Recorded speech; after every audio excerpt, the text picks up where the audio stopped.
तो जब भी हम रो की बात करते हैं तो हम इस डायरेक्शन में चलते हैं, और जब भी हम कॉलम्स यानी कि स्तंभों की बात करते हैं तो हम हमेशा वर्टिकल चलते हैं। अगर आपको किसी चीज के बारे में गहराई से सोचना है तो आप किसी एकांत में जाइए जहां पर कोई शोर शराबा ना हो। वहां पर आप या तो बैठिए या तो आराम से लेटिए और उस चीज के बारे में सोचिए, तो आप बेहतर ऑब्जर्वेशन कर सकते हैं। कोई भी नंबर मैं बोलूं कि भैया बताओ, तो आप निश्चित रूप से मुझे एक लाइन में बता दो कि वो नंबर कहां पर होगा। लेकिन अगर मैं किसी पॉइंट को इस लाइन पर ना लेकर के इसके बाहर कहीं पर लिख रहा हूं, तो अब बताइए ये कहां पर है। द्वितीय चतुर्थांश में स्थित किसी बिंदु के भुज और कोटि के क्रमशः चिन्ह क्या है? अभी अभी लिखा था मैंने जस्ट इसकी पहले वाली स्लाइड में। हेलो एवरीवन, क्या हाल चाल है, कैसे हैं सभी लोग? आई होप एकदम बढ़िया होंगे, शानदार होंगे और जबरदस्त होंगे। तो मैं आपका मैथ्स मेंटोर, मैथ्स गुरु अक्षय अग्रवाल आप सभी का एक बार फिर से बहुत बहुत स्वागत करता हूं आपके इस अमेजिंग से चैनल पर। तो बच्चों, क्लास 9th का जो चैप्टर नंबर 3 है, जो तीसरा चैप्टर है जिसका नाम है निर्देशांक ज्यामिति यानी कि कोऑर्डिनेट ज्योमेट्री, उसका ये वन शॉट लेक्चर आप लोग के लिए लेकर के आया हूं। एक लेक्चर के अंदर पूरा चैप्टर फिनिश हो जाएगा। सारे important questions, multiple choice questions, हर तरीके के सवाल जो इस चैप्टर से आपके पूछे जा सकते हैं, हर तरीके के कॉन्सेप्ट को हम यहां पर इस एक वीडियो के अंदर पूरा डिस्कस करेंगे और कंप्लीट करेंगे। तो जिसने भी अभी तक चैनल को सब्सक्राइब नहीं किया है तो फटाफट से चैनल को सब्सक्राइब कर दीजिए, बेल आइकन पर क्लिक कर दीजिए ताकि हर क्लास की नोटिफिकेशन आपको टाइम पर मिल सके। साथ ही साथ इस वीडियो को अपने दोस्तों के साथ शेयर जरूर करिएगा। और अगर ये वीडियो आपको पसंद आते हैं और आपको लगता है कि इस वीडियो ने आपके नॉलेज में आप जो भी सीखने आए थे उससे आपको सीखने को मिला है, तो एक छोटा सा कमेंट वीडियो के एंड में जरूर से छोड़ करके जाना। चलिए तो शुरू करते हैं। सबसे पहले जो चैप्टर हमारा निर्देशांक ज्यामिति है, इसके अंदर कौन कौन से टॉपिक है, बिंदु है जिनको हमें डिस्कस करना है, उसके बारे में बात करते हैं। बच्चों, ये जो निर्देशांक ज्यामिति है ये कार्तीय पद्धति पर यानी कि कार्टेशियन सिस्टम पर बेस्ड है। ठीक है, कार्टेशियन सिस्टम क्या होता है? एक बहुत ही फेमस और ग्रेट मैथमेटिशियन थे रेने दकार्ते जी, जिन्होंने कोऑर्डिनेट ज्योमेट्री को बोल सकते हैं एक तरीके से एक्सप्लेन किया। किसी प्लेन पर किसी ऑब्जेक्ट की पोजीशन को उन्होंने एक्सप्लेन किया, तो उनके सम्मान में, उनकी रिस्पेक्ट में, उन्हीं के नाम के अकॉर्डिंग, उनका नाम था रेने दकार्ते, तो इसको कार्तीय पद्धति यानी कि कार्टेशियन सिस्टम इसको हम बुलाते हैं। ठीक है, उसके बाद सेम चीज कि किसी तल में स्थित किसी बिंदु के निर्देशांक, ये बहुत इंपॉर्टेंट है कि अगर आपके पास कोई ग्राफ पेपर है, जैसे कि अगर मैं आप लोग के लिए बात करूं तो आप लोग के यहां पर क्वेश्चंस कैसे आते हैं, कई बार आप लोग के यहां पर एक ग्राफ आता है, पेपर में ग्राफ बन के आता है, वहां पर कुछ पॉइंट्स दिए होते हैं और आपसे बोलता है कि उन पॉइंट्स के निर्देशांक यानी कि कोऑर्डिनेट्स बताइए। ठीक है, तो ऐसे सवाल बहुत सारे आते हैं, तो उन सब चीजों के बारे में कि कैसे किसी बिंदु के निर्देशांक बताए जाएंगे उसके बारे में स्टडी करेंगे। उसके बाद चतुर्थांश क्या होता है, जिसको इंग्लिश में हम क्वाड्रेंट बोलते हैं। तो क्वाड्रेंट बच्चों कुछ नहीं, अगर मैं ऐसे बोलूं कि भाई जब हम किसी भी प्लेन को, है ना, अभी हम इसको आगे पर डीपली स्टडी भी करने वाले हैं, सब कुछ इसके बारे में डिस्कस करूंगा कि जब हम किसी प्लेन को कार्तीय पद्धति के सहायता से उसको अक्षों में बांट देते हैं, तो वो अक्षों में बांटने के बाद वो कुछ 4 हमारे पास क्षेत्र बसते हैं, रीजन बसते हैं, जिन्हें हम क्वाड्रेंट बुलाते हैं। तो बेसिकली क्या इंपॉर्टेंस है क्वाड्रेंट की, क्वाड्रेंट से हमें क्या हेल्प मिलती है, और किस तरीके से किसी भी बिंदु को देख करके हम बता सकते हैं कि वो किस चतुर्थांश में होगा। ठीक है, ये सारी चीजें यहां पर सीखने को मिलती है। और किसी बिंदु को कार्तीय तल में दर्शाना, हालांकि रिप्रेजेंटेशन तो आपका मतलब इतना ज्यादा आपको कोई डिफिकल्ट है नहीं, लेकिन यहां पर हम रिप्रेजेंटेशन के बारे में भी जानेंगे। अब थोड़ा सा समझ लेते हैं इसकी हिस्ट्री के बारे में कि बेसिकली इसकी जो किस तरीके से इसकी डेवलपमेंट हुआ। हिस्ट्री से पहले एक छोटा सा एग्जांपल लेता हूं। आप सभी अपनी अपनी क्लास में जब भी जाते होंगे तो आप देखते होंगे कि जब टीचर को किसी भी बच्चे को बुलाना होता है ना, कि भैया कोई बच्चा है बहुत ज्यादा बातचीत कर रहा है, बहुत ज्यादा शोर कर रहा है, अगर टीचर को उस बच्चे को रोकना है, टोकना है, उसको बुलाना है, तो क्या करेंगे? ये हो सकता है कि वो उस बच्चे का अगर नाम जानते हैं या जानती है तो सीधे बोल देंगे कि अरे वो रवि तुम बाहर निकल के आओ यार, या कोई अजय तुम बाहर निकल के आओ, तुम बहुत बातचीत कर रहे हो, है ना। मतलब किसी भी ऑब्जेक्ट को आइडेंटिफाई करने का एक तरीका है उसका नाम, कि उसको हम किस नाम से जानते हैं। उस नाम से अगर आप बोलोगे तो निश्चित रूप से वो समझ जाएगा कि मुझको बोला जा रहा है। लेकिन बाय डिफॉल्ट अगर हमें उसका नाम नहीं पता, लेकिन हमें उसको इंडिकेट करना है कि मैं किस पर्टिकुलर बच्चे को बोल रहा हूं कि भैया वो बातचीत ना करे, वो अपने पे ध्यान दे, वो जो भी बदमाशी कर रहा हो ना करे, तो निश्चित रूप से टीचर क्या इस्तेमाल करता है, उसकी पोजीशन को, है ना। टीचर ऐसे तो बोलता है कि वो जो तीसरी रो और दूसरे कॉलम में जो बच्चा बैठा हुआ है ना, वो निकल करके बाहर है, या वो पहली रो में 5वें नंबर पे जो बच्चा बैठा हुआ है वो बाहर निकल करके, 7वीं रो में और दूसरे कॉलम में जो बच्चा बैठा हुआ है वो बाहर निकल करके। यानी कि वो उसकी पोजीशन के बेसिस पर कि वो कौन सी रो और कौन से कॉलम में बैठा है, उसकी पोजीशन आइडेंटिफाई करके उसको डायरेक्टली इंडिकेट कर सकते हैं। इसका मतलब है कि किसी भी स्पेस पर या किसी भी प्लेन पर हर एक ऑब्जेक्ट की पोजीशन जो होती है वो यूनिक होती है, ठीक है। ऐसा नहीं हो सकता कि कोई ऑब्जेक्ट की डिफरेंट पोजीशन हो, हर ऑब्जेक्ट की एक यूनिक पोजीशन है, ठीक है। और हम पोजीशन को डायरेक्ट इंडिकेट कर सकते हैं, डायरेक्ट बता सकते हैं, और वो पोजीशन कैसे बताया गया उसके लिए कोऑर्डिनेट ज्योमेट्री का इस्तेमाल होता है। एक छोटा सा एग्जांपल आप यहां पर देखेंगे। मान लो ये आपका एक क्लासरूम है, ठीक है। थोड़ी देर के लिए मान लेते हैं, मानने में क्या ही जाता है, ठीक है। मान लीजिए ये आपका क्लासरूम है और इस क्लासरूम में यहां पर 1 2 3 4 5 6 7 8 9 है। ये जो नंबर लिखे हैं आप उसको ऐसे सपोज करिए कि ये कॉलम्स हैं, ये स्तंभ है, यानी कि कॉलम्स हैं। ये आपका फर्स्ट कॉलम है, सेकंड कॉलम है, थर्ड कॉलम है, फोर्थ कॉलम है, फिफ्थ कॉलम है, सिक्स कॉलम है, सेवेंथ है, एट्थ है, नाइन्थ है। ये आपके कॉलम्स है। और वहीं पर ये जो लिखे ये आपके फॉर एग्जाम्पल रो है, इनको हम पंक्तियां यानी कि रो बोलते हैं। तो ये आपके पास 1 2 3 4 5 6 7 8। तो बेसिकली ये पहली रो है, ये दूसरी रो है, ये तीसरी रो है, ये चौथी रो है, ये पांचवी रो है, छठवीं रो है, सातवीं रो है, आठवीं रो है। उसी तरह ये आपका पहला कॉलम, दूसरा कॉलम, तीसरा कॉलम, चौथा कॉलम, पांचवा कॉलम। तो जब भी हम रो की बात करते हैं तो हम इस डायरेक्शन में चलते हैं, और जब भी हम कॉलम्स यानी कि स्तंभों की बात करते हैं तो हम हमेशा वर्टिकल चलते हैं। तो इस बात को हमेशा ध्यान में रखना, जब भी पंक्तियों की बात की जाएगी तो हमेशा हॉरिजॉन्टल चला जाएगा, और जब भी स्तंभों की बात की जाती है तो हमेशा वर्टिकल यानी कि इस तरीके से चलते हैं, ठीक है। तो यहां पर आप देख सकते हैं कि ये आपके ये रो है, पंक्तियां हैं, और ये जो आपके हैं इनको हम कॉलम्स बुला रहे हैं। ये बात एकदम क्लियर है। अच्छा, अब अगर फॉर एग्जाम्पल किसी टीचर को इस बच्चे की पोजीशन बताना है कि ये जो बच्चा ए बैठा हुआ है इसका उन्हें नाम नहीं पता है, लेकिन उन्हें बताना है कि भैया इस बच्चे की पोजीशन क्या है। तो अगर वो डायरेक्टली ये बता पाए कि बच्चा कौन सी पंक्ति और कौन से स्तंभ में बैठा है, ठीक है, कौन सी पंक्ति में है और कौन से स्तंभ में है, तो एग्जैक्ट उसकी हम लोकेशन यानी कि पोजीशन बता सकते हैं। तो आप लोग मुझे देख के बताइए कि ये यहां पर पर्टिकुलर ए जो बच्चा है ये कौन सी पंक्ति पर बैठा हुआ है, किस रो पे है। तो अगर हम रो की बात करेंगे तो ये आपकी फर्स्ट रो है, ये आपकी सेकेंड रो है, ये आपकी थर्ड रो है, और ये आपकी फोर्थ रो है। तो अगर हम बात करते हैं बच्चे ए की, तो ए की जो पंक्ति है, जिस पंक्ति पर वो बैठा हुआ है वो हमारे पास कौन सी है, फोर्थ पंक्ति है, चौथी पंक्ति है, ठीक है। वहीं अगर हम स्तंभ की बात करें तो ये आपका पहला स्तंभ, ये दूसरा और ये तीसरा। तो ए जो है वो तीसरे स्तंभ पर बैठा हुआ है। तो यहां पर अगर स्तंभ की बात करेंगे तो स्तंभ यानी कि कॉलम हमारे पास कौन सा हो जाएगा बेटा, आपके पास 3। यानी कि अब मैं बोल सकता हूं कि चौथी पंक्ति या तीसरे स्तंभ में जो बच्चा बैठा हुआ है, चौथी पंक्ति या तीसरे स्तंभ में, है ना, चौथी पंक्ति और, यानी मतलब और बोलेंगे, चौथी पंक्ति एवं तीसरे स्तंभ में जो बच्चा बैठा हुआ है वो ए है। वो बच्चा कौन सा है, वो बच्चा ए है। क्लियर हो गई। तो ये जो चौथी पंक्ति तीसरा स्तंभ जो मैंने लिखा ये एक्चुअल में ए की पोजीशन है, ए की पोजीशन है, ठीक है।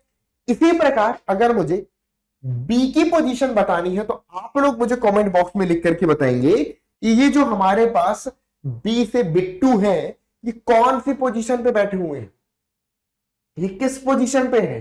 ठीक है, तो बताइए बी से बिट्टू अगर मैं मान लेता हूं, चलो बी से बिट्टी बोल देते हैं, ठीक है, तो बिट्टी कौन सी पोजीशन पे बैठी हुई है भाई, जल्दी से बताइए। तो आप देखोगे कि जब मैं पंक्ति को देखता हूं कि बिट्टी कौन सी पंक्ति पर बैठी हुई है, तो मैं ऐसे चलता हूं, पहली, दूसरी, तीसरी, चौथी, पांचवी, छठवीं, सातवीं, ये सेवेंथ पंक्ति पर, सातवीं पंक्ति पर बैठी हुई है। और अगर मैं स्तंभ की बात करता हूं, ठीक है, अगर मैं इसके स्तंभ की बात करता हूं तो कौन से स्तंभ पर है, तो आप देखोगे 1 2 3 4 5 6, छठवें स्तंभ में ऊपर जाओगे तो आपको ये बी मिल जाएगा, छठवें स्तंभ में अगर आप ऊपर की ओर जाओगे तो बी मिल जाएगा, यानी कि स्तंभ आपका यहां पर 6 हो गया। तो बी का जो स्तंभ है वो आपके पास क्या हो गया, 6। तो अगर हम बी की एग्जैक्ट पोजीशन बताएंगे तो क्या बोलेंगे, सातवीं पंक्ति एवं छठवें स्तंभ में जो बैठा हुआ है वो बी है। क्लियर हो गया। इसी प्रकार सी की पोजीशन, इसी प्रकार डी की पोजीशन हम बता सकते हैं। तो कहीं ना कहीं पोजीशन से हम क्या बता पा रहे हैं कि हर एक बिंदु की, चाहे आप ए की बात करें, बी की बात करें, सी की बात करें या डी की बात करें, हर एक की पोजीशन यूनिक है, इकलौती पोजीशन है। ऐसा थोड़ी है कि बी की पोजीशन कुछ और भी हो सकती है, नहीं। अगर आपने पंक्ति और स्तंभ बता दिया तो बी की बिल्कुल सटीक पोजीशन आपको पता है कि भैया बी कहां पर बैठा हुआ है, बिल्कुल सटीक पोजीशन पर बता दोगे, ठीक है ना। अगर आप देखो कि यही कोऑर्डिनेट ज्योमेट्री का इस्तेमाल आज के टाइम पर किन किन चीजों में होता है। आज आप गूगल मैप की हेल्प से किसी भी ऐसे शहर में जहां आप कभी भी नहीं गए, लेकिन आप किसी भी ऐसे शहर में, उस शहर की किसी विशेष जगह पर जहां आप जाना चाहते हैं, आप गूगल मैप की वजह से पहुंच जाते हैं। ठीक है, वो आपको प्रॉपर पोजीशन बताता है कि वो जहां पर आप जाना चाहते हैं वो कहां पर है, और उसको जाने का रास्ता भी बताता है कि किस रास्ते से आप पहुंचेंगे। ठीक है, तो ये क्या हो रहा है बेटा, वहां पर एक्चुअल में कोऑर्डिनेट ज्योमेट्री, जीपीएस टेक्नोलॉजी इस्तेमाल हो रही है। हालांकि जीपीएस सिस्टम बहुत अपग्रेडेड हो चुका है, तो अभी आप बहुत बेसिक चीजें पढ़ रहे हो, लेकिन एक्चुअल में ये इसी का अपग्रेडेड वर्जन है।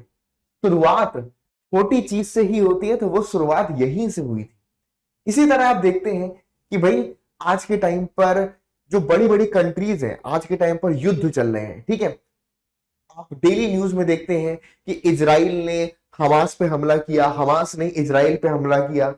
मतलब क्या हो रहा है कि जो मिसाइल टेक्नोलॉजी है वहां पर भी आपकी कोऑर्डिनेट ज्योमेट्री इस्तेमाल हो रही है कि कैसे किसी मिसाइल को ऐसे उसको डिफाइन किया जाता है कि वो उसी पर्टिकुलर पोजीशन पे जाकर के अटैक करती है। ठीक है, वहां भी कोऑर्डिनेट ज्योमेट्री इस्तेमाल हो रही है, यानी कि डिफेंस के क्षेत्र में कोऑर्डिनेट ज्योमेट्री का बहुत बड़ा हाथ है।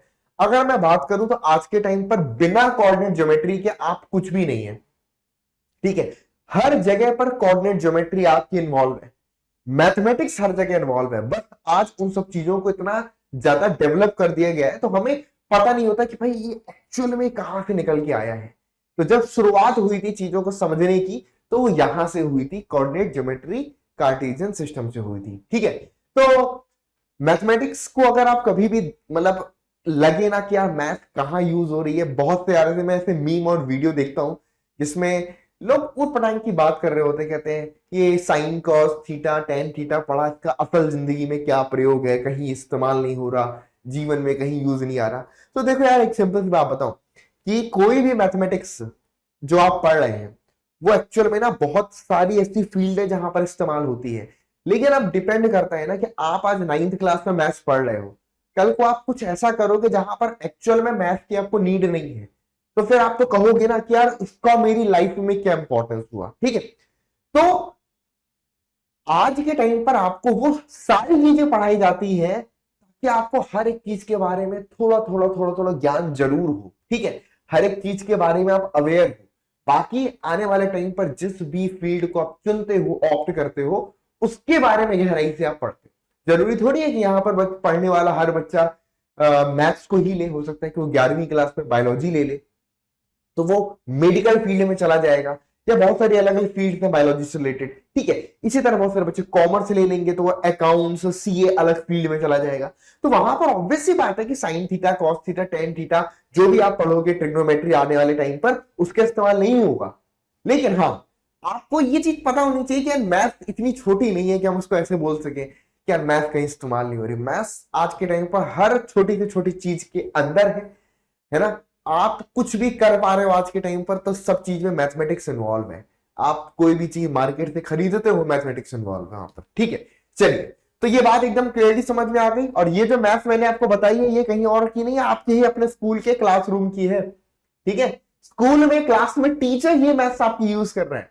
कोऑर्डिनेट ज्योमेट्री, किसी भी बच्चे को दे, वो दूसरी लाइन पर जो बच्चा बैठा है ना, निकल के बाहर आओ, तुरंत आइडेंटिफाई की पोजीशन। चलिए, तो ये जो कॉन्सेप्ट है, इसको जो स्टडी किया उसका जो क्रेडिट है वो रेने दकार्ते जी को जाता है, द ग्रेट मैथमेटिशियन।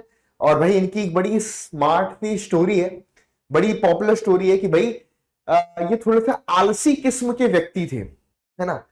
और मतलब ये कह सकता हूं कि आलसी किस्म का लोग इनको कहते थे, लेकिन वास्तव में ये आलसी थे नहीं। इनका ये मानना था कि किसी भी चीज के बारे में अगर आपको ऑब्जर्वेशन करना है तो आप शांति से किसी जगह पर लेट जाइए और उस चीज के बारे में सोचिए, तो आप बेहतर ऑब्जर्व कर सकते हैं। मुझे नहीं लगता इसमें कोई गलत बात है। उन्होंने ये नहीं बोला कि भैया आपको कोई काम करना है तो आप जाकर के सो जाइए, सोने को नहीं बोला। इन्होंने बोला कि भाई अगर आपको किसी चीज के बारे में गहराई से सोचना है तो आप किसी एकांत में जाइए जहां पर कोई शोर शराबा ना हो, वहां पर आप या तो बैठिए या तो आराम से लेटिए और उस चीज के बारे में सोचिए, तो आप बेहतर ऑब्जर्वेशन कर सकते हैं। तो यही बेहतर ऑब्जर्वेशन एक बार की बात है कि वो अपने ही कमरे में लेटे हुए थे और आराम से लेटे लेटे लेटे लेटे सोच रहे थे कि अगर मुझे अपनी छत पर किसी पॉइंट की पोजीशन बतानी है कि कोई पॉइंट मेरे छत में कहां पर है, तो मैं कैसे उसको एक्सप्लेन करूंगा। और बस यही सोचते सोचते उन्होंने कोऑर्डिनेट ज्योमेट्री को एक्सप्लेन किया। तो इसलिए ये स्टोरी काफी पॉपुलर भी थी कि भैया मतलब ये बहुत लेजी थे, तो मतलब लोगों ने गलत मनसा निकाल ली कि भाई ये बहुत लेजी थे। लेजी नहीं थे, इनका मानना था कि अगर किसी चीज के बारे में आपको समझना है, जानना है, तो आपको एकांत की जरूरत होगी और आप उस जगह पर आराम से बैठ करके ऑब्जर्व कर सकते हैं, ठीक है। चलिए, तो ये इनकी एक स्टोरी है जो इन्होंने आपका डेवलप किया और इन्हीं के नाम पर रेने द कार्ते, कार्ते वर्ड से कार्तीय पद्धति और इसको इंग्लिश में कार्टीजियन सिस्टम हम बुलाते हैं, ठीक है।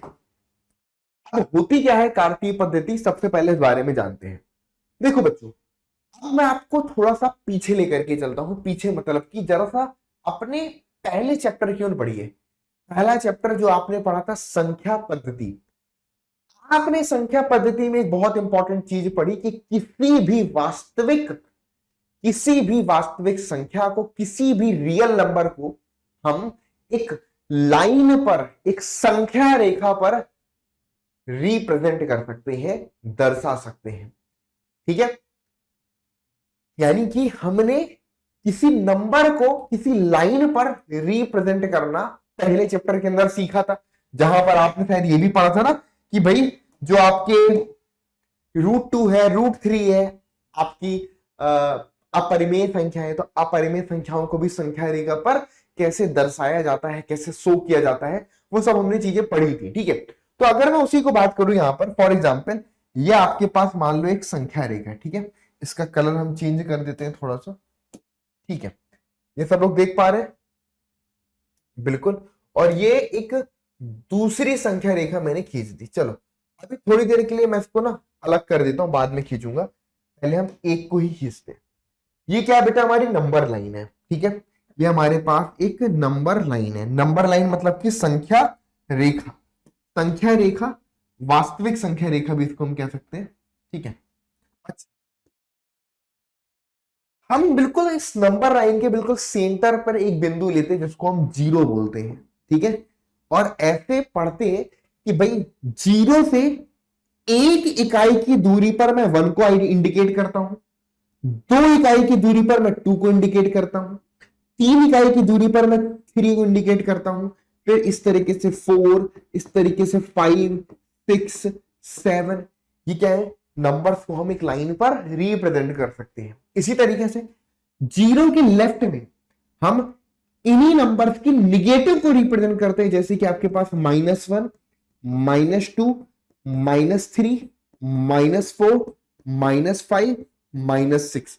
तो ये हमारे पास हो गया। ठीक है, अब आपको पता है कि इन्हीं नंबर्स के बीच में, 0 और 1 के बीच में, 1 और 2 के बीच में अनगिनत अनगिनत परिमेय और अपरिमेय संख्याएं भी मौजूद हैं, जो हमें ऐसे दिख तो नहीं रही है, लेकिन हम ये बोल सकते हैं कि अगर मुझे 0.5 को रिप्रेजेंट करना है तो 0.5 मेरा यहां पर होगा। अगर मुझे 1.5 को रिप्रेजेंट करना है तो वो यहां पर होगा। अगर मुझे 2.5 को रिप्रेजेंट करना है तो यहां पर होगा। मतलब कि हर दो नंबर्स के बीच में, कोई भी दो नंबर मैं लेता हूं, उनके बीच में अनगिनत मैं रैशनल और इरेशनल यानी कि परिमेय और अपरिमेय संख्याओं को दिखा सकता हूं, लिख सकता हूं। लेकिन ऑब्वियसली बात है कि अगर अनगिनत संख्याओं को लिखने जाएंगे तो पूरी जीवन गुजर जाएगा, लेकिन कभी गिनती तो खत्म नहीं होगी। अनगिनत का मतलब क्या है कि वो कभी खत्म ना हो। तो कभी खत्म ना हो तो अगर आपने लिखना शुरू किया तो आप जीवन भर लिखते रह जाओगे, लेकिन कभी भी आप आपका काम खत्म नहीं होगा। ठीक है, तो ये बात समझ में आ गई। तो एक लाइन पर हम कह सकते हैं, किसी एक लाइन पर अगर मैं कहूं तो हम वास्तविक संख्याओं को दर्शा सकते हैं। अब मान लीजिए कि ये आपके पास एक प्लेन है। अब आपके लिए प्लेन आपकी रजिस्टर का एक पेज हो सकता है, आपकी टेबल का स्पेस हो सकता है। प्लेन का मतलब क्या होता है कि भाई जिसमें लेंथ हो और विड्थ हो। ऐसा कोई भी ऑब्जेक्ट जिसमें लेंथ और विड्थ दोनों है, वो प्लेन के तरीके से हम उसको ट्रीट कर सकते हैं। तो अगर आप इस पूरे बोर्ड को देखें तो बोर्ड भी हमारे लिए एक प्लेन है। ठीक है, और अगर इस प्लेन पर कहीं पर कोई बिंदु है, अब मैं आपसे बोल रहा हूं कि मुझे इस बिंदु की कोऑर्डिनेट बताने हैं, इस बिंदु की पोजीशन बताने कि बिंदु मेरे इस बोर्ड में कहां पर है, तो मैं कैसे बताऊंगा? दिख तो रहा है कि है, बोलूंगा कैसे? क्या कोई ऐसा नंबर है, फॉर एग्जाम्पल अगर मैं आपसे बोलूं कि 0.5, तो आप बोल दोगे सर 0.5 सर यहां पर होगा। आप बोल दोगे सर 0.5 यहां पर होगा। ठीक है, किसी एक नंबर को अगर मैं बोलूं, कोई भी नंबर मैं बोलूं कि भैया बताओ, तो आप निश्चित रूप से मुझे एक लाइन में बता दो कि वो नंबर कहां पर होगा। लेकिन अगर मैं किसी पॉइंट को इस लाइन पर ना लेकर के इसके बाहर कहीं पर लिख रहा हूं, तो अब बताइए ये कहां पर है, ये कहां पर होगा, कैसे बताओगे? तो अब यानी कि हम ये सोच सकते हैं कि इस लाइन से काम नहीं चलने वाला है ना, इस लाइन से काम नहीं चलने वाला। फिर हम क्या दिमाग लगाते हैं, फिर यहां हम दिमाग लगाते हैं कि अगर मैं इधर पे एक लाइन और खींच देता हूं। ठीक है, अगर मैं यहां पर एक लाइन इस तरीके से और खींच देता हूं। ठीक है,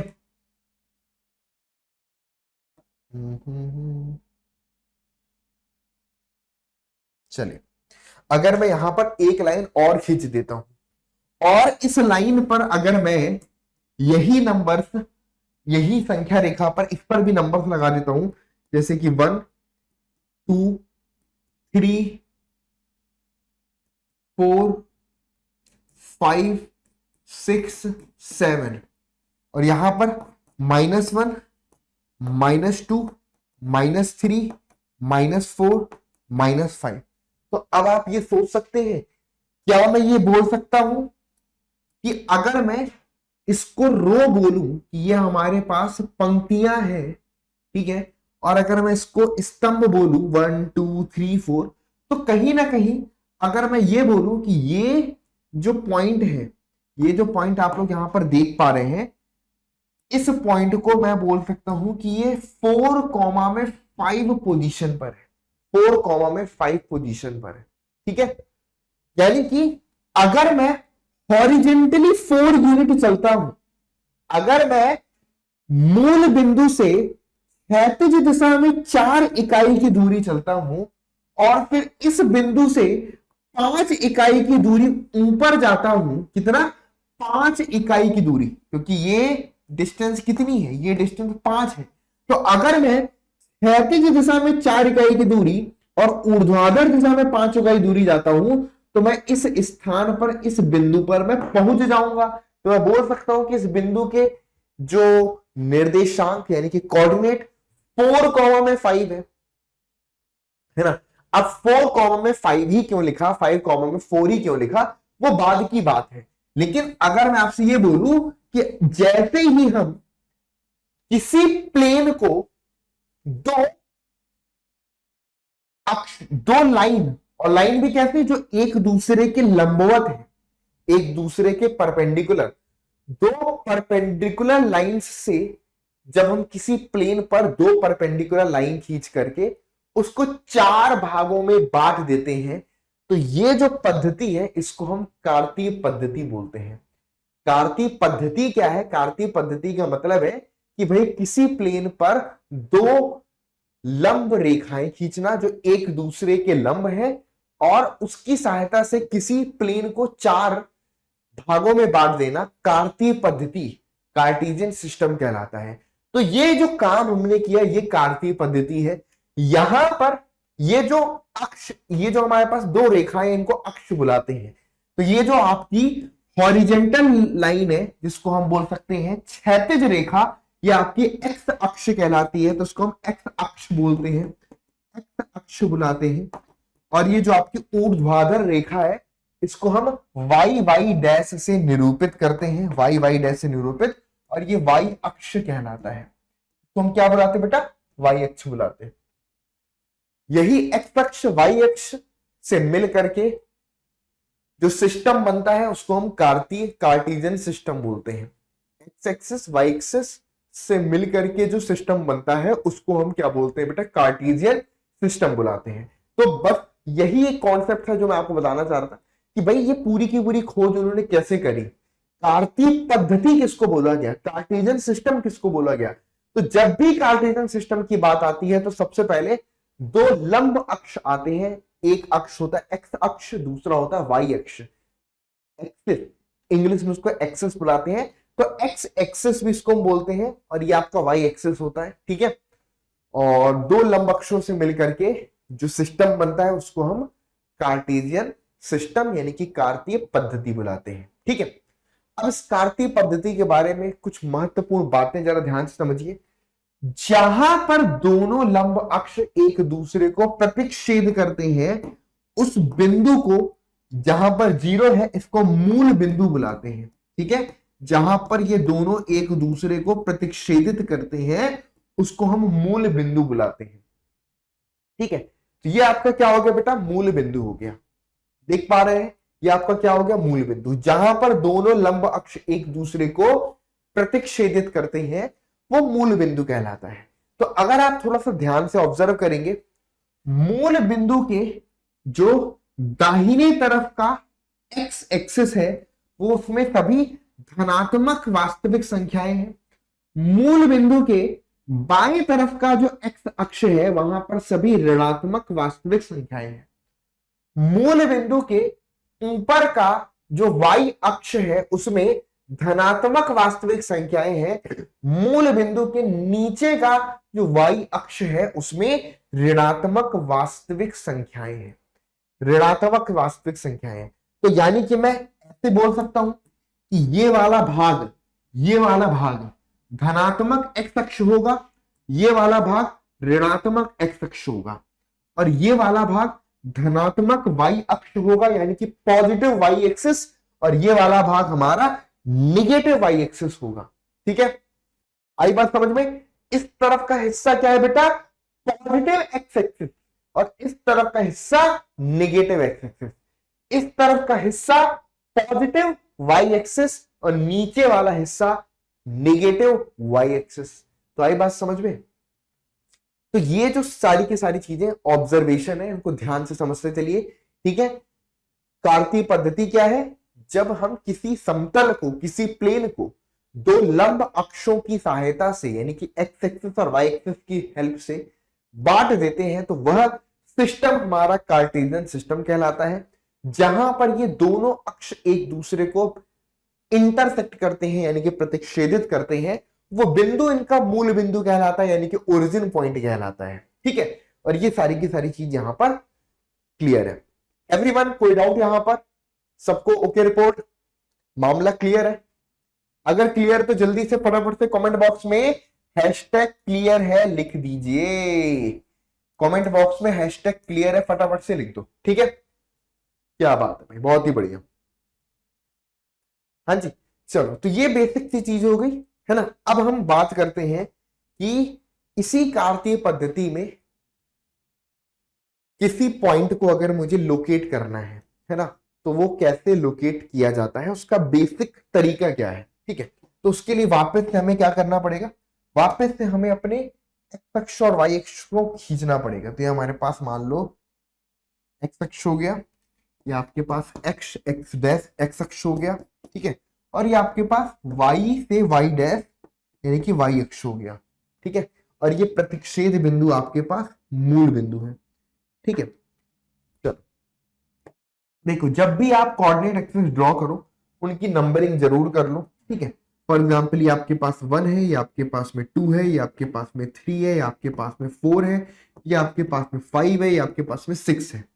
ठीक है, इसी तरीके से ये कोई बिंदु -1 हो गया, ये कोई बिंदु आपके पास -2 हो गया, ये कोई बिंदु -3 हो गया, ये आपके पास -4, ये आपके पास -5, -6। ऊपर पे अगर आप आ जाओगे तो यहां से 1, फिर ये 2, फिर ये 3, फिर ये 4, फिर ये 5, फिर ये 6, नीचे पर -1, -2, -3, -4, ऐसे आदत हो जानी चाहिए। ठीक है ना। ये कहीं पर भी आपको खींचने की जरूरत पड़ सकती है। बाकी आप लोग को जितना भी ये सब काम होता है, ये सारी की सारी चीजें ग्राफ पेपर में भी एग्जाम में करवाई जाती हैं। तो ये ग्राफ पेपर में भी आप ऐसा कर सकते हैं। ठीक है, हाँ जी। अब जरा बात करते हैं, सबसे पहले अगर मैं इस बिंदु को बोलूं जो कि मूल बिंदु है, तो ये 0 है। तो बेसिकली मूल बिंदु को हम हमेशा 0,0 से निरूपित करते हैं। तो यहां पर लिख दीजिए कि जब भी मैं मूल बिंदु की बात करूंगा तो मूल बिंदु को हमेशा हम 0,0 से निरूपित करते हैं। यहां पर x भी 0 होता है, y भी 0 होता है, तो मूल बिंदु 0,0 होता है। अब बात करते हैं, है ना, बेसिकली 0,0 अभी के लिए याद रखो, बाकी में ये निर्देशांक है तो समझ में आ जाएगा आपको। ठीक है, अब अगर मैं आपसे बोलूं कि इस प्लेन पर कहीं पर मान लो मैंने कोई एक पॉइंट ले लिया, ये कोई बिंदु आपके पास P है, इस पॉइंट P की पोजीशन कौन बताता है? अगर मुझे इस पॉइंट P की पोजीशन बतानी है तो पॉइंट P की पोजीशन जो बताता है उसको हम निर्देशांक बोलते हैं। पॉइंट P की जो पोजीशन, किसी बिंदु की पोजीशन कौन बताता है? तो वो निर्देशांक बताते हैं, और निर्देशांक हमारे x, y रूप में होते हैं। जो निर्देशांक का फॉर्मेट है, जिस रूप में वो दिखते हैं, वो x, y का रूप होता है। तो सबसे पहले अगर मुझे किसी पॉइंट की पोजीशन बताना है तो वो पोजीशन बताने का काम किनका है? निर्देशांकों का है।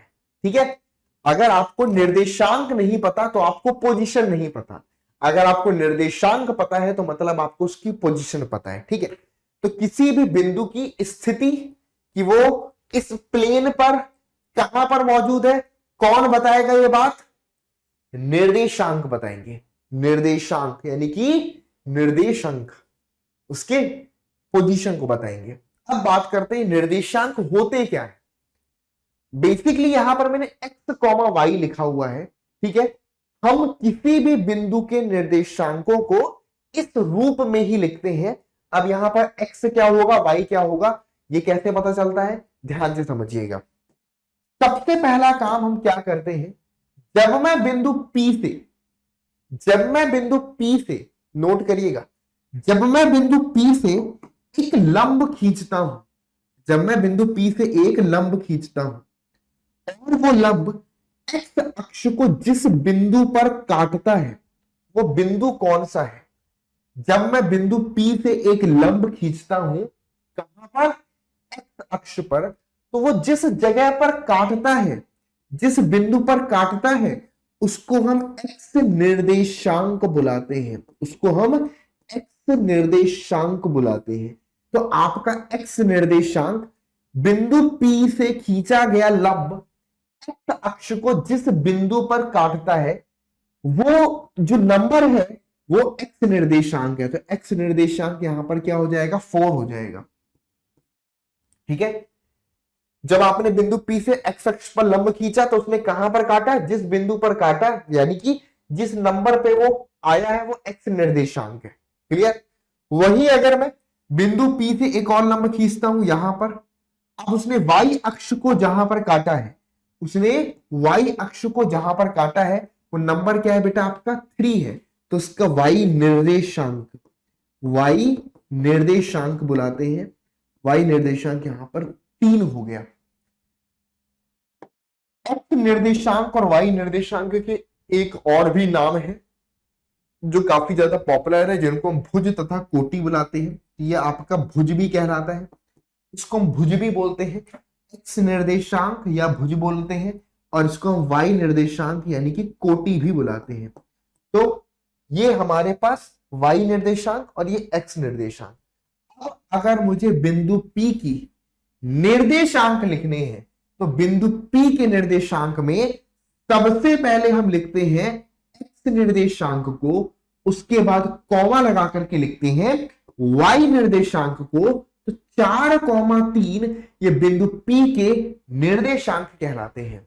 ये 4,3 जो आए ये बिंदु P के निर्देशांक कहलाते है ना। बिंदु P से खींचा गया लंब एक्स अक्ष को किस नंबर पे काटा, वो नंबर एक्स निर्देशांक। वाई अक्ष को कहां पर काटा, वो वाई निर्देशांक। भुज कोटि है ना। तो जब भी निर्देशांकों की बात करते हैं तो निर्देशांक हमेशा भुज कौमा कोटि के रूप में ही जाने जाते हैं। ठीक है, भुज यानी कि एक्स निर्देशांक, कोटि यानी कि वाई निर्देशांक आपका होता है। ये बात क्लियर हो गई बेटा। चलिए, तो किसी भी पॉइंट की पोजीशन बताना है तो हम ऐसे ही बताएंगे। अब मैं एक पॉइंट यहां पर और लेता हूं, आप लोग मुझे बताइए कि वो पॉइंट हमारा कहां पर है। चलिए ठीक है, ये पॉइंट सबको दिख रहा है बेटा। इस पॉइंट का नाम मैंने कर दिया Q। अब मुझे बताइए कि पॉइंट Q के निर्देशांक क्या है। पॉइंट Q के आपको बताने हैं कि पॉइंट Q के निर्देशांक क्या होंगे, जल्दी से बताओ।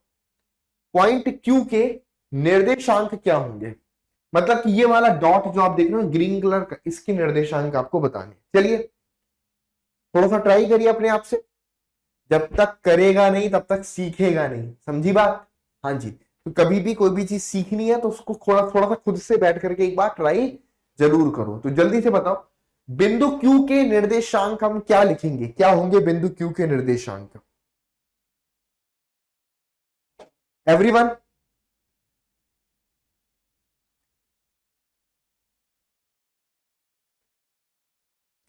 हाँ जी, बिंदु Q के निर्देशांक यानी कि कोऑर्डिनेट क्या लिखे जाएंगे। तो देखो बहुत सिंपल है,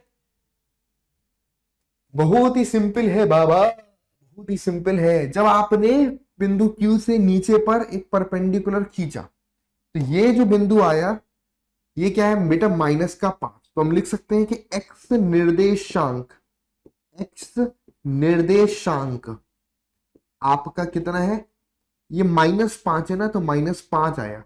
अच्छा, अब इस बिंदु से आपने यहां पर खींचा,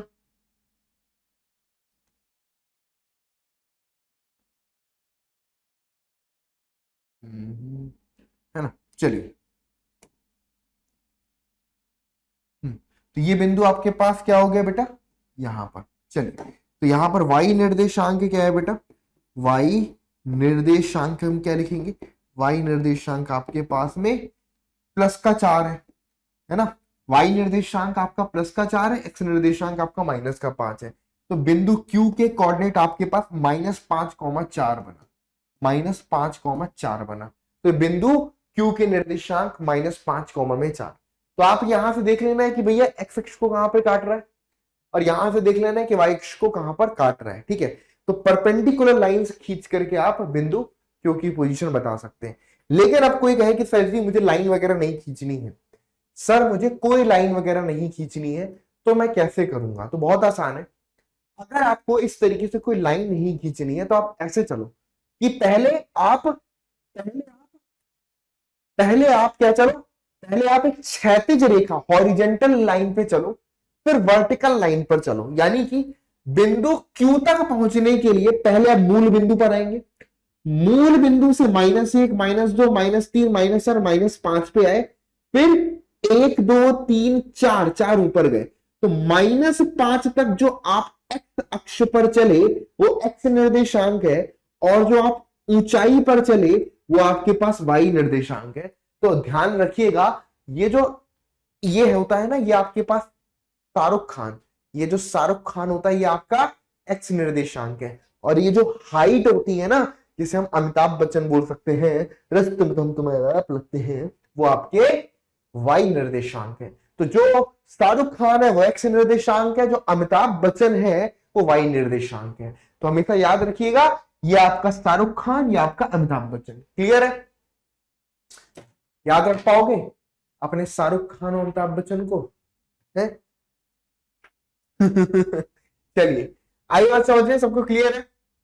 एवरीवन यस और नो जल्दी से ऊपर फटाफट से बता दो कमेंट बॉक्स में। सबको क्लियर है बाबा? तो जल्दी से हैशटैग क्लियर है लिख दो, हैशटैग क्लियर है फटाफट से आप लिख दीजिए, हैशटैग क्लियर। अच्छा, अब बात करते हैं कि सर मूल बिंदु के निर्देशांक 0,0 क्यों थे? क्योंकि अगर आप ध्यान से देखोगे यहां पर x भी 0 है, y भी 0 है, इधर पर मूल बिंदु पर x भी 0 है, y भी 0 है, दोनों 0 है, इसलिए मूल बिंदु हमेशा आपका 0,0 होता है। ठीक है, मूल बिंदु हमेशा 0,0 होता है। अब एक बात ध्यान से समझिएगा, अगर मैं कोई भी बिंदु एक्स अक्ष पर ले लेता हूं, कोई भी बिंदु एक्स अक्ष पर ले लेता हूं, फॉर एग्जांपल मान लो मैंने एक बिंदु एक्स अक्ष पर लिया, अगर मुझे इस बिंदु के निर्देशांक बताने हैं, देखो अगर आप केवल संख्या रेखा पर पूछोगे तो मैं बोल सकता हूं कि भैया 6 है, लेकिन अगर मैं एक प्लेन पर पूछूं, एक कार्तीय तल पर पूछूं और आपसे पूछूं कि इस बिंदु के निर्देशांक क्या होंगे, मान लो ये बिंदु आपके पास कोई आर है, इस बिंदु के निर्देशांक क्या होंगे, निर्देशांक अगर मैं आपसे पूछूं तो ध्यान रखिएगा, अगर कोई बिंदु एक्स अक्ष पर मौजूद होता है, अगर कोई बिंदु एक्स अक्ष पर मौजूद होता है, उसका वाई निर्देशांक हमेशा 0 होगा, क्योंकि वाई निर्देशांक है ही नहीं, ऊंचाई कुछ है ही नहीं, अमिताभ बच्चन 0 है, सारा का सारा शाहरुख खान का खेल है, मतलब कि एक्स अक्ष पर कोई बिंदु है, वाई निर्देशांक 0, तो अब बताइए बिंदु आर के निर्देशांक यहां पर 6,0 बनेगा, क्योंकि 6 तो धनात्मक दिशा में है तो 6 लिखेंगे और वाई निर्देशांक 0 बनेगा। इसी प्रकार अगर मुझे यहां पर कोई बिंदु लिख देता हूं मैं M, तो इस बिंदु के निर्देशांक क्या हो जाएंगे, तो इस बिंदु के निर्देशांक -3,0 हो जाएगा, है ना, इस बिंदु के निर्देशांक -3,0 हो जाएगा, ये वाला बिंदु। ठीक है, तो इस प्रकार एक्स अक्ष पर स्थित प्रत्येक बिंदु का वाई निर्देशांक 0 होता है, यानी कि 0 होता है। यहां पर लिख सकते हैं बच्चों हम स्टार बना करके कि एक्स अक्ष पर स्थित, एक्स अक्ष पर स्थित प्रत्येक बिंदु का वाई निर्देशांक, प्रत्येक बिंदु का वाई निर्देशांक, जिसे हम कोटि भी बुलाते हैं, वाई निर्देशांक जिसे हम कोटि भी बुलाते हैं, सदैव 0 होता है, सदैव 0 होता है। और इसी प्रकार अगर कोई बिंदु वाई अक्ष पर मौजूद है, ठीक है, अगर कोई बिंदु मैंने बोल दिया कि कोई बिंदु मान लो वाई अक्ष पर मौजूद है,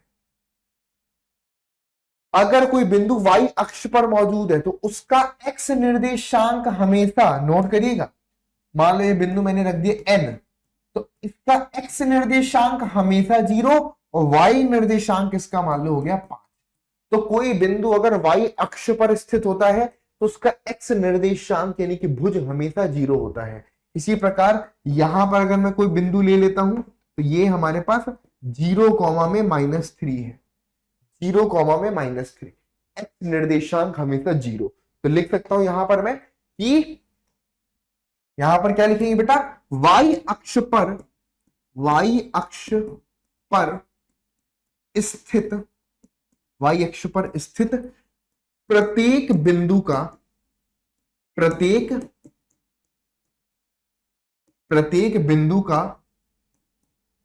x निर्देशांक, प्रत्येक बिंदु का x निर्देशांक यानी कि इसे हम भुज भी बुलाते हैं, भुज सदैव 0 होता है, भुज सदैव 0 होता है, सदैव क्या होता है बेटा, 0 होता है। तो x अक्ष पर स्थित प्रत्येक बिंदु का y निर्देशांक यानी कि कोटि 0 होती है, y अक्ष पर स्थित प्रत्येक बिंदु का x निर्देशांक हमेशा 0 होता है। और यहां पर यह भी नोट कर लीजिए कि मूल बिंदु के निर्देशांक हमेशा 0,0 होता है। तो मूल बिंदु यानी कि ओरिजिन के निर्देशांक, मूल बिंदु के निर्देशांक जो है वो हमेशा आपके 0,0 होता है। यहां तक क्लियर हो गया? चलिए, अच्छा ये बात सबको समझ में आ गई, कोई डाउट? अब मैं बात करता हूं यहां पर चतुर्थांश की, ठीक है। अब हम यहां पर बात करेंगे किसके बारे में बेटा, चतुर्थांश के बारे में। चलिए, चतुर्थांश अब क्या होता है?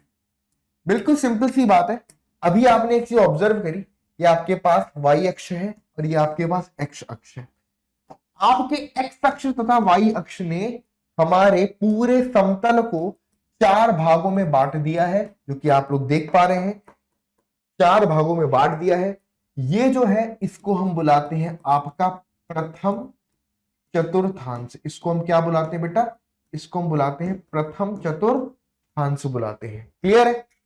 वहीं ये है, इसको हम बुलाते हैं आपके पास द्वितीय चतुर्थांश यानी कि सेकेंड क्वाड्रेंट, द्वितीय चतुर्थांश। इसको हम आपके पास बुलाते हैं तीसरा यानी कि तृतीय चतुर्थांश, ठीक है। और ये आपके पास चतुर्थ यानी कि फोर्थ क्वाड्रेंट, चतुर्थ चतुर्थांश, ठीक है। तो ये हमारे पास first, second, third and fourth 4 quadrant है, ठीक है। अब एक बात ध्यान से ऑब्जर्व करिए कि जब भी कोई बिंदु प्रथम चतुर्थांश में होगा तो प्रथम चतुर्थांश में स्थित प्रत्येक बिंदु का x जो भी होगा वो हमेशा धनात्मक होगा और y जो भी होगा वो भी हमेशा धनात्मक होगा। तो प्रथम चतुर्थांश में स्थित प्रत्येक बिंदु का जो साइन है ना x और y का, वो दोनों ही पॉजिटिव यानी कि प्लस में होंगे, ठीक है। क्योंकि धनात्मक x अक्ष धनात्मक y अक्ष से घिरा हुआ क्षेत्र है, से बाउंडेड एरिया है, किससे, धनात्मक x और धनात्मक y से बाउंडेड है। वहीं अगर हम द्वितीय चतुर्थांश में आते हैं तो आप देखेंगे कि यहां पर x नेगेटिव होगा लेकिन y पॉजिटिव, तो यहां पर माइनस कॉमा प्लस टाइप का चिन्ह होगा। तो द्वितीय चतुर्थांश में किसी भी बिंदु का x निर्देशांक हमेशा ऋणात्मक यानी कि नेगेटिव और y निर्देशांक हमेशा पॉजिटिव यानी कि धनात्मक होगा। क्लियर है? इसी प्रकार तीसरे चतुर्थांश में, थर्ड क्वाड्रेंट में अगर आप ध्यान से देखोगे, प्रत्येक बिंदु का हर एक पॉइंट का जो x है वो निगेटिव और y भी आपका, y भी जो भी होगा आपका वो भी निगेटिव होगा, क्योंकि x भी निगेटिव है y भी निगेटिव है। लेकिन अगर मैं चौथे चतुर्थांश में चला जाता हूं तो वहां पर x तो पॉजिटिव हो जाएगा लेकिन y यहां पर निगेटिव रहेगा। तो यह बात हमेशा ध्यान रखनी है कि प्रथम चतुर्थांश में अगर कोई बिंदु है तो x तथा y दोनों उसके पॉजिटिव होते हैं। सेकेंड क्वाड्रेंट में दूसरे चतुर्थांश में अगर कोई बिंदु है तो एक्स नेगेटिव होगा लेकिन वाई पॉजिटिव होगा। तीसरे क्वाड्रेंट में अगर कोई पॉइंट है एक्स और वाई दोनों नेगेटिव होते हैं, और चौथे में एक्स पॉजिटिव लेकिन वाई नेगेटिव होता है, तो ये चतुर्थांश हो जाता है। ठीक है, जिन्हें हम फोर क्वाड्रेंट बुलाते हैं। क्लियर है बच्चों? तो अब आपको यहां पर एक छोटा सा सिंपल सा क्वेश्चन है, जल्दी से मुझे फटाफट से आप बताइए कि बिंदु P के निर्देशांक क्या है, बिंदु Q के निर्देशांक क्या है, बिंदु R के निर्देशांक क्या है, बिंदु S के क्या है, बिंदु M के क्या है, और बिंदु N के क्या है। चलो P Q R S, P दिख गया, Q दिख गया, R दिख गया, S दिख गया, M हो गया, N हो गया। चलिए तो आप मुझे इन सभी बिंदु के निर्देशांक बताइए। एक बार मैं यहां पर हाईलाइट कर देता हूं, ये वाला बिंदु P है, ये बिंदु M है, ठीक है, ये बिंदु N है, और ये बिंदु आपके पास R है, ये बिंदु आपके पास में Q है, ये बिंदु आपके पास में S है। तो आप मुझे इन सभी बिंदुओं के निर्देशांक बताइए। चलिए फटाफट से एक बार कमेंट बॉक्स में लिख करके बताइए, बिंदु P के, बिंदु Q के, बिंदु R के, बिंदु S के, M के और N के, इन सभी के निर्देशांक क्या होंगे। जल्दी जल्दी जल्दी फटाफट से मुझे बताइए। एवरीवन जल्दी से आंसर कमेंट बॉक्स में लिखो, लिखो लिखो लिखो। बिना कमेंट बॉक्स में लिखोगे नहीं तो पता कैसे चलेगा कि सीख रहे हो बबुआ कि नहीं सीख रहे हो। जल्दी से बताओ एवरीवन। क्या बात है, क्या बात है। हाँ जी, बिंदु P के, बिंदु Q के, बिंदु R के, बिंदु S के और बिंदु M तथा N के, इन सभी बिंदुओं के हमें निर्देशांक यानी कि कोऑर्डिनेट्स बताने हैं। तो बताइए इन सभी बिंदुओं के निर्देशांक यानी कि कोऑर्डिनेट्स क्या होंगे।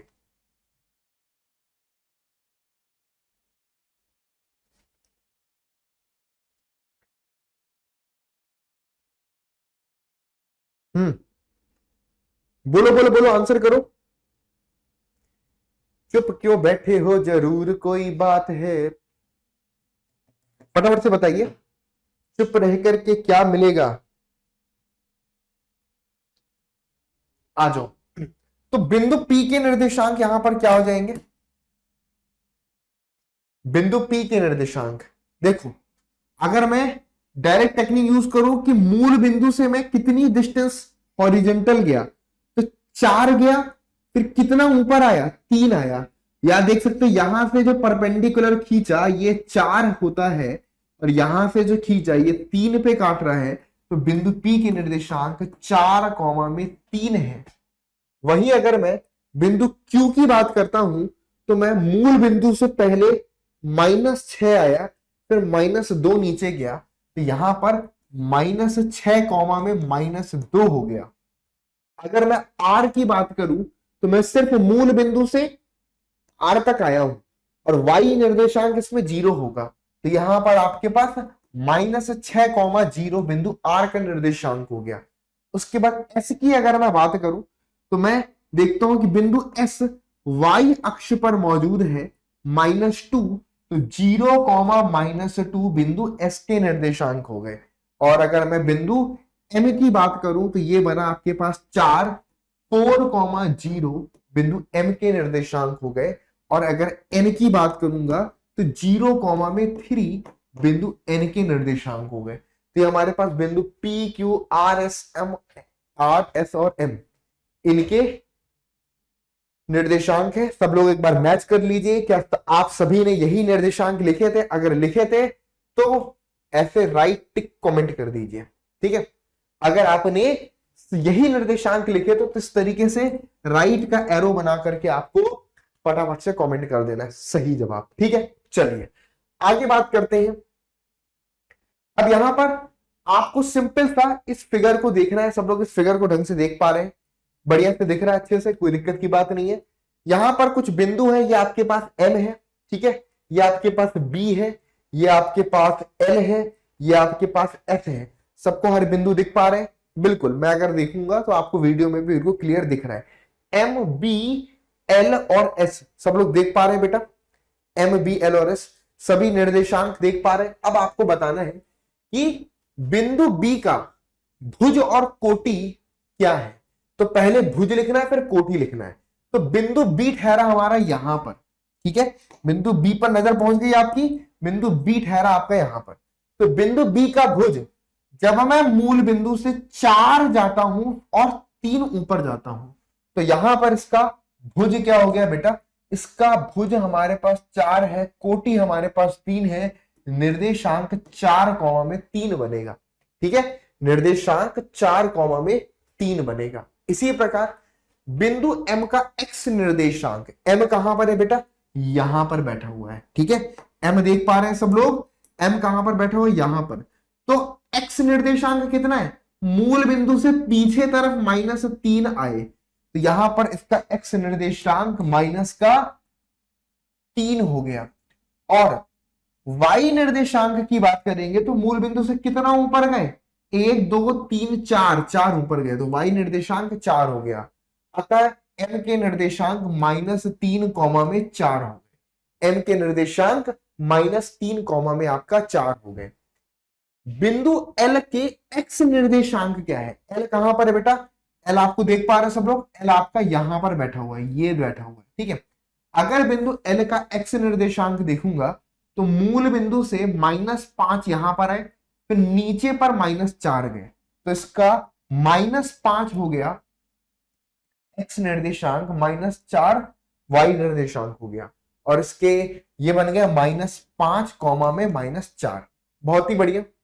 बिंदु S के x निर्देशांक, S कहां पर है बेटा, S यहां पर बैठा हुआ है, देखो सभी लोग, S हमारा यहां पर बैठा हुआ है, तो S को अगर आप देखेंगे तो x निर्देशांक यहां पर 3 है, y निर्देशांक -4 है, तो x निर्देशांक यहां पर 3 है, y निर्देशांक -4 है, तो यह इसके निर्देशांक 3 कॉमा में -4 हो गया। तो ये हम इजीली बता सकते हैं, आप लोग अपने कॉपी पर इस पिक्चर की हेल्प से भी आंसर खुद मेंशन कर सकते हैं, ठीक है। ये बात क्लियर होगी बेटा, एवरीवन यस और नो, जल्दी से फटाफट से बता दो, सबको क्लियर है, जल्दी से नोट कर लीजिए, किसी को कोई डाउट है तो कमेंट बॉक्स में लिख करके पूछ भी सकता है। चलो अब इसका आंसर आप लोग मुझे कमेंट बॉक्स में फटाफट से लिख करके बताइए। अब ये तो तुम लोग खुद कमेंट बॉक्स में लिखो, है ना। हाँ जी, यहां पर बिंदु थोड़े से कम विजिबल है तो मैं क्लियर कर देता हूं। ये बिंदु आपके पास B है, ये आपके पास में H है, ये आपके पास में C है, ये आपके पास में D है, ये आपके पास में M है, ठीक है, ये आपके पास में G है, तो सारे के सारे हो गए। और यहां पर एक बिंदु आपके पास में L है, ओके, और कोई बचा, ये एक बिंदु और है, ये बिंदु E है, E है। चलो, तो ये B है, ये आपके पास M है, ये आपके पास D है, और ये C हो गया, ये E हो गया, G हो गया, H हो गया। और यहां पर नंबर देख लेना 1, फिर ये आपके पास 2, फिर ये आपके पास 3, फिर 4, फिर 5, फिर 6, और यहां पर -1, -2, -3, -4, -5, फिर ये -1, -2, -3, -4, -5, ऊपर पे 1, ये 2, ये 3, ये 4, 5 और ये 6। हाँ जी, अब नंबरिंग भी ठीक से दिख रही होगी सबको, अब तो बहुत बढ़िया से दिख रहा है, बहुत बढ़िया से, क्या बात है। चलिए, तो अब आप कमेंट बॉक्स में लिख करके अपना आंसर बता सकते हैं। एवरीवन फटाफट से आप लोग अपना आंसर कमेंट बॉक्स में लिख करके बता सकते हैं। बिंदु बी के निर्देशांक क्या होंगे, ठीक है, बिंदु बी के निर्देशांक, तो बी यहां पर बैठा हुआ है, क्लियर। एक्स कितना है बेटा, -5, वाई कितना है 2, तो ये बन गया आपके पास -5 कॉमा में आपके पास 2, ठीक है। सी के निर्देशांक, सी यहां पर है, इधर बैठा है, यहां से गए 5, फिर नीचे गए -5, तो ये बन गया आपके पास, एक सेकेंड, 5 कॉमा -5, 5 कॉमा में -5, निर्देशांक -3 -5 द्वारा पहचाना गया बिंदु। तो देखो -3 -5 बिंदु ई है, तो ये बिंदु आपके पास ई हो जाएगा, ये क्या हो जाएगा बेटा, ई हो जाएगा।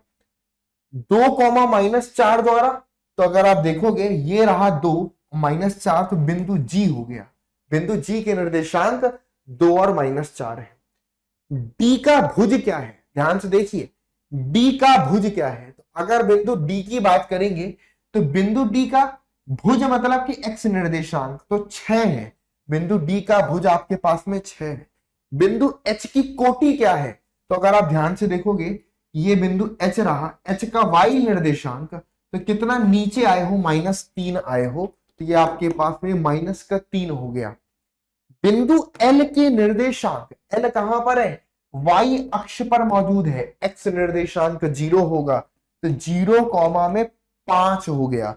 बिंदु एम के निर्देशांक, एम कहां पर है, एक्स अक्ष पर मौजूद है और एक्स अक्ष पर मौजूद है -3,0, -3,0। ये हमारे सारे आंसर हो गए। यहां पर फटाफट से मैच कर लीजिए और एक बार कमेंट बॉक्स में इस तरह से एरो का चिन्ह बना दीजिए, लिख दीजिए हैशटैग क्लियर है, हैशटैग क्लियर है।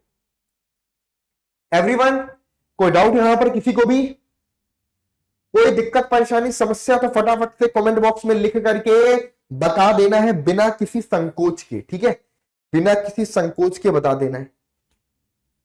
बहुत छोटा और आसान चैप्टर है, ठीक है, ज्यादा लंबा नहीं है, लिमिटेड ही है, ठीक है। चलिए बहुत बढ़िया।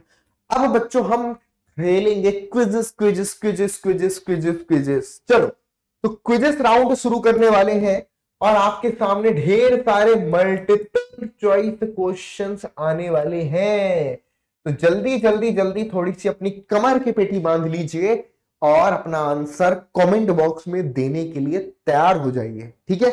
तो बेटा जी आपके सामने पहला क्वेश्चन है, बिंदु -3,5 स्थित है कहां पर, प्रथम चतुर्थांश में, दूसरे चतुर्थांश में, तीसरे में या चौथे में। तो जल्दी से अपना आंसर आपको कमेंट बॉक्स में लिख के बताना है। सभी लोग आंसर कमेंट सेक्शन में लिखेंगे। ये बात अगर आप क्लास देख रहे हो तो इतना हैबिट रखो कि आंसर कमेंट बॉक्स में लिखो। -3 और 5 किस चतुर्थांश में स्थित होगा, सोचो, जवाब दो।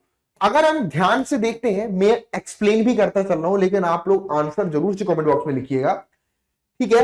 कि बच्चों ये हमारे पास, अब रुक जाओ थोड़ा सा सुंदर सा चित्र बनेगा, ये हमारे पास एक्स अक्ष और वाई अक्ष है। हमें पता है कि एक्स निर्देशांक निगेटिव है मतलब कि इस तरफ होगा, वाई निर्देशांक पॉजिटिव है मतलब कि ऊपर, यानी कि दूसरे चतुर्थांश में जहां एक्स निगेटिव और वाई पॉजिटिव होता है। इसका आंसर ऑप्शन नंबर बी हमारा करेक्ट आंसर है। क्लियर है बेटा, ऑप्शन नंबर बी इसका करेक्ट आंसर होगा। आगे बढ़ते हैं, नेक्स्ट पर आते हैं।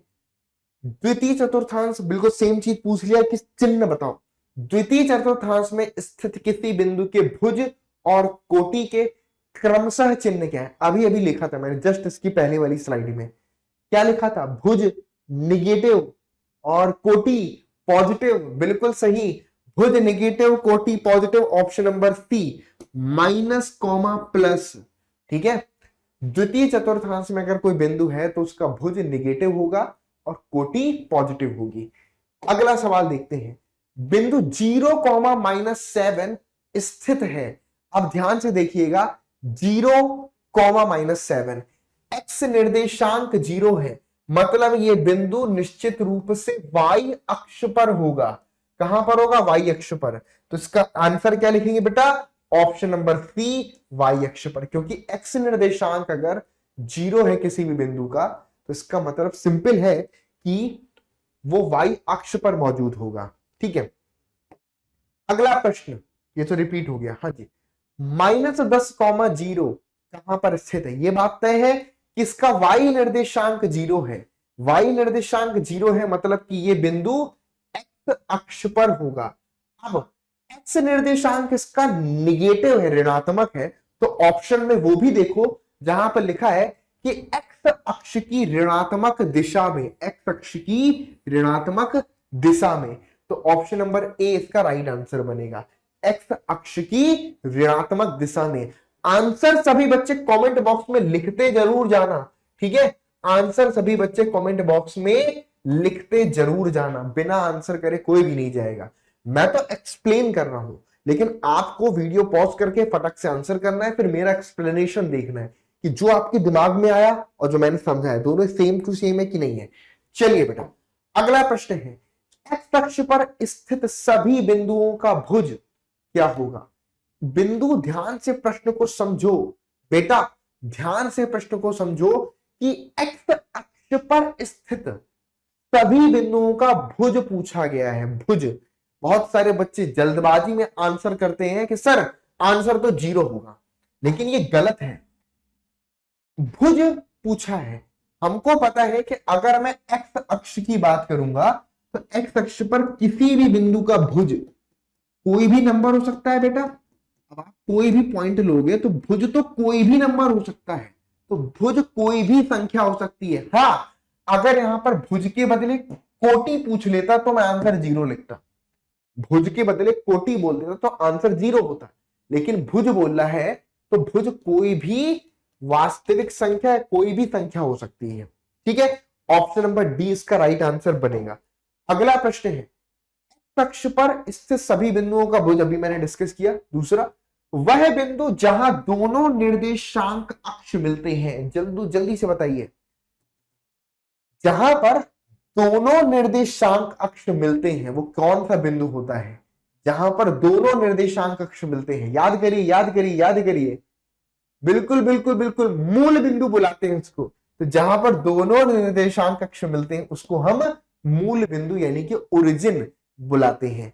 ठीक है, इसके बाद बात करते हैं, वह बिंदु जिसके दोनों निर्देशांक ऋणात्मक हों, एक्स भी निगेटिव है वाई भी निगेटिव है, किस चतुर्थांश में होगा? दोनों निगेटिव है, सोच के बताइए आंसर कमेंट बॉक्स में। दोनों निगेटिव किस चतुर्थांश का बिंदु हुआ? यहां पर एक्स भी निगेटिव है वाई भी निगेटिव है, किस चतुर्थांश में होगा? बिल्कुल सही जवाब ऑप्शन नंबर सी, तीसरे चतुर्थांश में। ऑप्शन नंबर सी तीसरे चतुर्थांश में होगा। किस में होगा? ऑप्शन नंबर सी तीसरे चतुर्थांश में होगा। क्या बात है। अगला है, ध्यान से बताइए, 1 कॉमा माइनस 1 लिखा है, 2 कॉमा माइनस 2 लिखा है, 4 कॉमा माइनस 5, -3 कॉमा 4 और 4 विकल्प है। ये सभी बिंदु चतुर्थ चतुर्थांश में है, सॉरी चतुर्थांश 2 में है, चतुर्थांश 3 में है, चतुर्थांश 4 में है, एक ही चतुर्थांश में स्थित नहीं है। ये अलग अलग चतुर्थांश के हैं, ये एक ही चतुर्थांश में नहीं है। तो इसमें से कौन सा ऑप्शन आप करेक्ट बोलेंगे? जल्दी से बताइए फटाफट से। एवरीवन, सभी लोग फटाफट से आंसर जल्दी से कमेंट बॉक्स में लिख करके बताइए कि दिए गए बिंदु कौन से चतुर्थांश में है, किस चतुर्थांश में होंगे। तो देखो बेटा, एक्स पॉजिटिव वाई नेगेटिव चौथा चतुर्थांश हुआ, एक्स पॉजिटिव वाई नेगेटिव चौथा चतुर्थांश हुआ, एक्स पॉजिटिव वाई नेगेटिव चौथा चतुर्थांश हुआ, -3 -4 ये तीसरा हुआ। देखो ये 3 बिंदु तो चौथे चतुर्थांश में थे, एक हमारा तीसरे में है। हम बोल सकते हैं कि एक ही चतुर्थांश में स्थित नहीं है। हमारा आंसर क्या होगा कि एक ही चतुर्थांश में स्थित नहीं है, ऑप्शन नंबर डी। अब अगला प्रश्न है बेटो, ध्यान से पढ़ना अच्छे से, सभी बच्चे ध्यान से पढ़ेंगे इस प्रश्न को। क्या लिखा है? लिखा है कि यदि किसी बिंदु का वाई निर्देशांक 0 है तो वह बिंदु सदैव स्थित होता है। कहां पर स्थित होता है? वाई निर्देशांक 0 है तो निश्चित रूप से वो बिंदु हमेशा एक्स अक्ष पर स्थित होगा, अर्थात ऑप्शन नंबर सी इसका करेक्ट आंसर बन जाएगा। क्या बन जाएगा बेटा? ऑप्शन नंबर सी इसका करेक्ट आंसर बन जाएगा। अगला प्रश्न है, -5,2 और 2,-5 कहां पर स्थित है? बहुत इजी है, अगर आप ध्यान से देखोगे। एक बार x नेगेटिव है y पॉजिटिव है, दूसरी बार y नेगेटिव है x पॉजिटिव है। तो यहां पर x negative y positive, x positive y negative. तो अगर ध्यान से देखोगे तो ये बिंदु है चौथे में और ये है, सॉरी ये बिंदु हो गया आपका दूसरे में और ये हो गया आपके पास चौथे में। तो दूसरे और चौथे चतुर्थांश में, क्रमशः दूसरे और चौथे में। तो ऑप्शन नंबर सी इसका राइट आंसर है। बहुत इजी हो गया ये तो। ठीक है, क्लियर है बेटा? कोई डाउट यहां पर? पक्की बात है, बहुत इजी है, दूसरे और चौथे चतुर्थांश में होगा। इसी तरह से क्वेश्चन है, बहुत आसान आसान क्वेश्चन है। यदि किसी बिंदु P की x अक्ष से लंबिक दूरी 5 मात्रक हो तो इस तथा इस लंब का पाद एक्स अक्ष की ऋणात्मक दिशा पर स्थित हो तो बिंदु P का कौन सा ऑप्शन करेक्ट है? ध्यान से समझना, क्वेश्चन बेटा बहुत अच्छा है, ध्यान से समझना। इसके लिए मैं आपके लिए थोड़ा सा आसान करूंगा। बेसिक मैंने हल्का सा कोऑर्डिनेट खींच लिए। आपके पास एक्स एक्सेस हो गया, एक्स एक्स डैश, ये आपके पास वाई और वाई डैश हो गया। अब जरा ध्यान से समझना, यदि किसी बिंदु P की एक्स अक्ष से लांबिक दूरी 5 मात्रक, ये है बेटा तुम्हारे पास एक्स अक्ष। अगर मैं कोई बिंदु P लेता हूं तो ये जो डिस्टेंस है, ये डिस्टेंस एक्स अक्ष से लांबिक दूरी है, ये 5 मात्रक हो सकती है। तथा इस लंब का जो पाद है, यानी कि जो फुट है, जो बेस है, इस लंब का जो पाद है वो एक्स अक्ष की ऋणात्मक दिशा पर हो, निगेटिव डायरेक्शन में। बिल्कुल सही। तो आप में से बहुत सारे बच्चे बोलेंगे कि सर इस कंडीशन में तो बिंदु जो है हमारा है वो बिल्कुल ऐसा ही होगा। लेकिन अगर आप सोचो कि बिंदु P यहां ना होकर के अगर बिंदु P यहां होता तब भी तो सेम चीज होती, तब भी तो सेम ही चीज होती है ना, तब भी तो एक्स अक्ष पर निगेटिव डायरेक्शन में ही कट करता। यानी कि मैं ये बोल सकता हूं कि इस कंडीशन में जो बिंदु का वाई निर्देशांक है, बिंदु P का जो वाई निर्देशांक है वो 5 भी हो सकता है और वाई निर्देशांक यहां पर -5 भी हो सकता है, -5 भी हो सकता है। ठीक है, अर्थात हम बोल सकते हैं कि वाई निर्देशांक 5 या -5 कुछ भी हो सकता है। अगर ये बिंदु P मानोगे तो 5 कहलाएगा, अगर इसको बिंदु P बोलोगे तो -5 कहलाएगा। यानी कि हम ये नहीं कह सकते कि वाई निर्देशांक फिट 5 होगा या फिट -5 होगा, दोनों में से कोई एक हो सकता है। इसलिए यहां पर 5 या -5, ऑप्शन नंबर डी इसका राइट आंसर बनता है। क्लियर है बेटा? ऑप्शन नंबर डी इसका राइट आंसर बनता है। Everyone note it. बहुत ही बढ़िया। अगले प्रश्न पर आ जाओ। बोल रहा है कि अगर मैं 0,0, 3,0, 3,4 और 0,4 को आलेखित करके तथा OA, AB, BC और CO को मिलाने पर निम्नलिखित में से कौन सी आकृति प्राप्त होती है? बहुत बेसिक सी चीज है कि पहले आपने क्या करना है कि इन सारे बिंदुओं को कार्तीय तल पर दर्शाना है, उनको मिलाना है, फिर बताना है कि कौन सी आकृति बनेगी। तो बेटा जी आप इसके लिए मान लो आपके पास कोई ग्राफ पेपर है, ठीक है, आपके पास कोई भी ग्राफ पेपर है, ठीक है, या आपने ऐसी कोई एक्स एक्स वाई खींच ले, तो एक्स और एक्स डैश हो गया, ये वाई और वाई डैश हो गया। ठीक है, अब जरा पॉइंट देखते हैं। मान लो यहां पर मैंने रख दिया 1, ये रख दिया 2, ये रख दिया 3, ये रख दिया 4, 5, 6। सिमिलरली यहां पर -1, -2, -3, -4, -5, -6, इधर पे 1, 2, 3, 4, 5, 6 और यहां पर -1, -2, -3, -4, -5। अब जरा देखो 0,0 कौन सा बिंदु होगा बेटा? 0,0 तो ये तुम्हारा ओरिजिन हो गया, ठीक है। 3,0 बेटा ये वाला बिंदु हो गया, ठीक है। फिर 3,4, एक्स में 3 वाई में 4, तो ये बिंदु हो गया आपके पास 3,4।